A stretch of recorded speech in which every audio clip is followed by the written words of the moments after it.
Every cartel in Mexico started the same way. Somebody worked for somebody else. They moved product, followed the rules, and waited for their share. El Mencho followed that system for years, a convicted felon who came back to Mexico with nothing and built himself into a trusted operator inside the Sinaloa cartel's network. He ran hitmen. He moved meth. He did everything right. And when the people above him started getting arrested and killed, one by one, he watched Sinaloa do nothing to stop it. He took what he learned inside their machine and used it to build a cartel that grew faster and fought harder than anyone predicted. Within a decade, the CJNG was operating in more than 20 Mexican states and trafficking drugs across at least 5 continents, according to U.S. Treasury assessments. This is the story of why El Mencho went to war with the cartel that made him and what that war did to Mexico. The roots, El Mencho. Inside the Sinaloa machine, Nemesio Ruben Oseguera Cervantes was born on July 17, 1966 in Aguililla, Michoacán, a rugged, baking hot region called Tierra Caliente, where the economy ran on farming avocados, limes, and hidden in the mountains, marijuana. El Mencho, a nickname shortened from Nemesio, grew up poor with 5 brothers.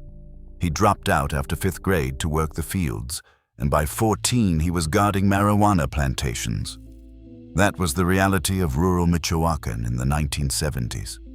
If your family had nothing, the drug trade was the only employer that paid. In the mid-1980s, he crossed into the United States illegally and ended up in Northern California. He was arrested on drug charges in San Francisco in 1986 at age 20 and deported. He returned, was arrested again in 1989 and deported again, and he returned once more. In 1992, he and his brother Abraham were arrested after selling heroin to undercover officers in the San Francisco area. Both pleaded guilty to heroin distribution. Abraham got 10 years. El Mencho got 5 years and was sent to Big Spring Correctional Center in West Texas. He served roughly 3 years before being paroled and deported at age 30. Then came the strange turn. Despite being a convicted drug felon fresh from federal prison, some reports indicate he briefly worked in local law enforcement in Jalisco, though details remain unclear. What he may have learned about how investigations are run and how police communicate would prove useful for the rest of his life. In the late 1990s, El Mencho joined the Milenio Cartel, a criminal organization with roots in his home region of Aguililla that operated across Jalisco, Colima, and Nayarit. He started at the bottom, on the assassin squad protecting the cartel's leader Armando Valencia Cornelio, known as El Maradona. The Milenio Cartel was not independent. It was essentially a franchise of the Sinaloa cartel, then led by Joaquin Guzman, El Chapo, and Ismael Zambada El Mayo. The connection ran through one man, Ignacio Coronel Villarreal. Nacho Coronel, a top Sinaloa lieutenant who controlled all operations in western Mexico. Under Coronel's protection, the Milenio Cartel consolidated cocaine trafficking routes and expanded heavily into methamphetamine production. El Mencho worked his way up, managing drug operations, finances, and enforcement across Jalisco and Colima. During this period, El Mencho married Rosalinda Gonzalez Valencia from the powerful Gonzalez Valencia family, which ran a financial arm called Los Queenies.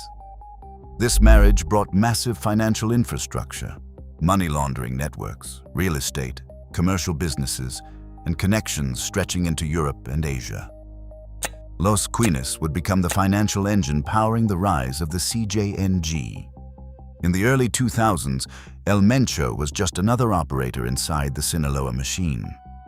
His key cooperators were Eric Valencia Salazar, L85, and Martin Arzola Ortega, L53. All 3 answered to Sinaloa. Then, in 2003, El Maradona was arrested, and Los Zetas launched an armed offensive that forced the Valencia family out of Michoacán entirely. El Mencho relocated to Guadalajara and regrouped under Ignacio Coronel Villarreal's direct supervision. The arrangement worked because Coronel kept it working. He was the glue connecting the smaller groups to Sinaloa's central command. That arrangement was about to end. The fracture. How Sinaloa lost its soldier. Everything holding El Mencho's world together came apart in 11 months. Between October 2009 and July 2010, the three men above him in the chain of command were either arrested or killed. On October 28, 2009, Oscar Orlando Nava Valencia, known as El Lobo, leader of the Milenio Cartel and El Mencho's direct boss, was arrested by the Mexican army outside Guadalajara. Under El Lobo, the Milenio Cartel had been moving 5 tons of cocaine, 5 tons of marijuana, and up to 2 tons of meth per month. He was extradited to the United States in January 2011. His brother, Juan Carlos Nava Valencia, known as El Tigre, stepped in but lasted only 6 months before being arrested on May 6, 2010. Both leaders were gone in 7 months, but the man who truly held everything together was Nacho Coronel. On July 29, 2010, 120 Mexican Army soldiers backed by 2 helicopters raided a house in Zapopan, a suburb of Guadalajara. Coronel tried to escape, then turned and fired at soldiers with an M16. A soldier, standing 4 feet away, hit him with a shotgun blast. Nacho Coronel, known as the King of Crystal for his control of methamphetamine production, died on the stairs at the age of 56. Soldiers found $7 million in cash inside the house. For the people below Coronel, his death was not just a blow, it was an abandonment. The man who protected them was dead. Their 2 bosses were in prison. No one was left to hold the arrangement together. Whether through betrayal, incompetence, or the simple collapse of protection, those beneath Coronel were left exposed. El Mencho concluded he could no longer trust the Sinaloa cartel. Whether that conclusion was based on hard evidence or the gut feeling of a man who had just watched his entire chain of command get dismantled in less than a year, the result was the same. The Milenio cartel fractured. On one side was El Mencho's faction, Los Torcidos. On the other was La Resistencia, aligned with Los Zetas. The two went to war for Jalisco. Los Torcidos proved stronger, better organized, more aggressive, more disciplined. They adopted a military-style hierarchy, and they made a calculated propaganda move. They operated under the name Los Mata Zetas, the Zeta Killers, positioning themselves as protectors of civilians against the hated Zetas. In September 2011, the group dumped 35 bodies on a busy road in Boca del Rio. Veracruz. All alleged Zetas members and claimed responsibility through an online video. It was propaganda designed to make slaughter look like justice. For a brief period, it worked. After La Resistencia was defeated, Los Torcidos officially became the Jalisco New Generation Cartel, the CJNG. When co-founder L85 was captured in March 2012, El Mencho stood alone as the undisputed boss. The rise from Sinaloa's leftovers to Sinaloa's worst nightmare. Between 2011 and 2016, the CJNG exploded from a regional splinter group into a nationwide organization that directly challenged the Sinaloa cartel. What took Sinaloa a generation to build, the CJNG achieved in roughly half a decade. The expansion was powered by 3 things. First, methamphetamine, learned under Nacho Coronel and scaled massively. U.S. authorities estimated the cartel operated over 100 labs by 2018, generating billions annually from meth alone. Second, ports.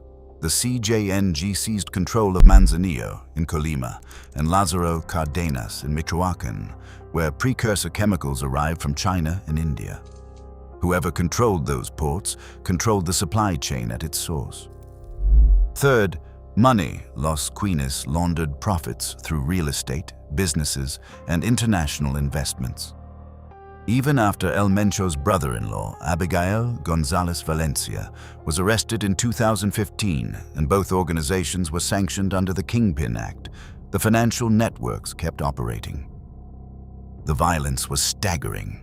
On May 1, 2015, CJNG gunmen shot down a Mexican military helicopter with a rocket-propelled grenade during an operation targeting El Mencho, killing 9 soldiers. Simultaneously, the cartel launched coordinated roadblocks across 25 municipalities to cover his escape. CJNG had demonstrated it could fight the Mexican military head-on. Then came the move that made war with Sinaloa personal and irreversible. On August 15, 2016, 7 armed CJNG gunmen entered La Leche, an upscale restaurant in Puerto Vallarta, Jalisco, and kidnapped 2 of El Chapo's sons, Jesus Alfredo and Ivan Archivaldo Guzman Salazar. The operation lasted minutes. Not a single shot was fired. El Mayo Zambada personally negotiated their release roughly a week later. The kidnapping was not a ransom play. It was a message. The old rules no longer applied. Sinaloa's bloodline was not untouchable.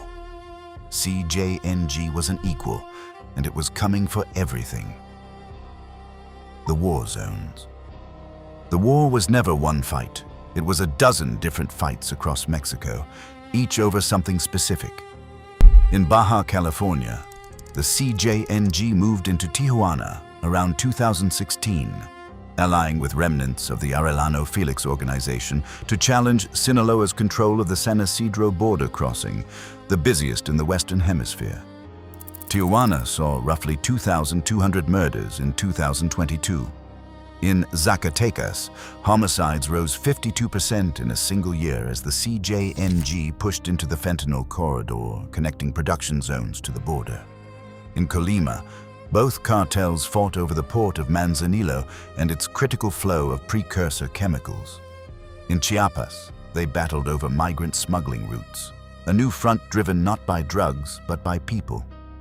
In Ciudad Juárez, the CJNG allied with La Linea to challenge Sinaloa across from El Paso. In Guanajuato, the CJNG crushed the local Santa Rosa de Lima cartel and turned the state into Mexico's murder capital. In Michoacán, El Mencho's homeland, a coalition called Carteles Unidos fought the CJNG to a grinding stalemate around the very town where he was born. Then in July 2024, El Mayo Zambada was captured, triggering an internal civil war within Sinaloa. The CJNG seized the moment, exploiting the disarray. Reports suggested temporary battlefield alignments between factions that once fought each other, shifting alliances that would have been unthinkable just years earlier. El Mencho did not go to war over pride alone. He wanted to control the entire supply chain, from precursor chemicals at Pacific ports to finished product crossing into Texas and California. The endgame, El Mencho's death. For years, nobody could find him. The United States had a $15 million bounty. Mexico offered another $15 million. He never used cell phones directly. He communicated through intermediaries, and he moved constantly between rural properties. On February 20, 2026, military intelligence tracked a trusted associate transporting one of El Mencho's romantic partners to a property within the Tapalpa Country Club, a gated community in the mountains of Jalisco. It was revealed after his death that El Mencho had separated from his wife Rosalinda in May 2018. The marriage that built his empire was over, and the relationship that replaced it got him killed. The military assembled forces in surrounding states to avoid suspicion. 6 helicopters provided air support, and the United States provided intelligence. On the morning of February 22, 2026, ground forces moved in. El Mencho's security detail opened fire. 4 CJNG members were killed in the initial firefight. El Mencho and 2 bodyguards fled into nearby woods where a second firefight erupted. All 3 were found seriously wounded, loaded onto a helicopter, and died during the flight to Mexico City. He was 59 years old. The CJNG activated what appeared to be a pre-planned retaliation protocol.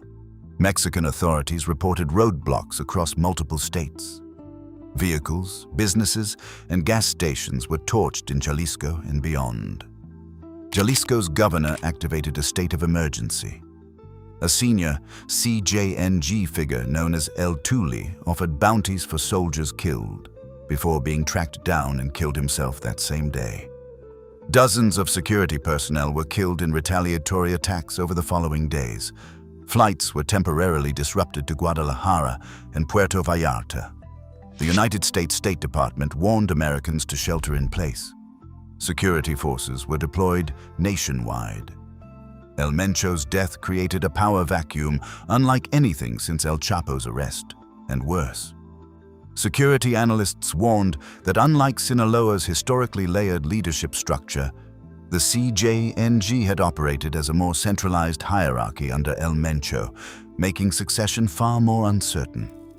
Every major decision had flowed through him, and by February 2026, every family member who could have succeeded him was dead, imprisoned, or compromised. His son El Menchito was serving life plus 30 years in the United States. His wife had been arrested on money laundering charges. His brothers, Antonio and Abraham, were both in custody. His daughter had been convicted of financial crimes. His son-in-law had been arrested in California after faking his own death. Security consultant David Saucedo told CNN the cartel's line of succession was broken.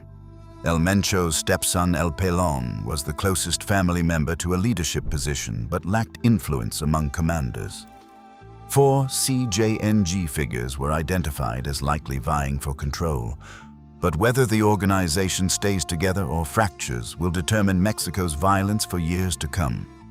In February 2025, the United States State Department had formally designated both the CJNG and the Sinaloa Cartel as foreign terrorist organizations.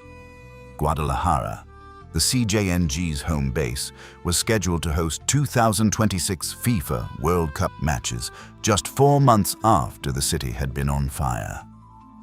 El Mencho went to war with the Sinaloa Cartel not because of a single event, but because he believed Sinaloa had abandoned the people who gave him his start. Once that belief took hold, he spent 15 years trying to replace them. The CJNG grew into an organization operating across more than 20 states, with authorities believing it controlled assets worth billions of dollars. Under El Mencho, it shot down military helicopters, attempted to assassinate Mexico City's police chief, pioneered explosive drones, and built armies of armored vehicles. But the CJNG's rapid rise was inseparable from El Mencho's centralized control. On a February morning in a mountain town in Jalisco, the Mexican military took that man off the board. The war has entered a new phase, defined by leadership uncertainty, factional risk, and unpredictable violence. If you enjoyed this breakdown, make sure to subscribe. Thanks for watching, and I'll see you in the next one.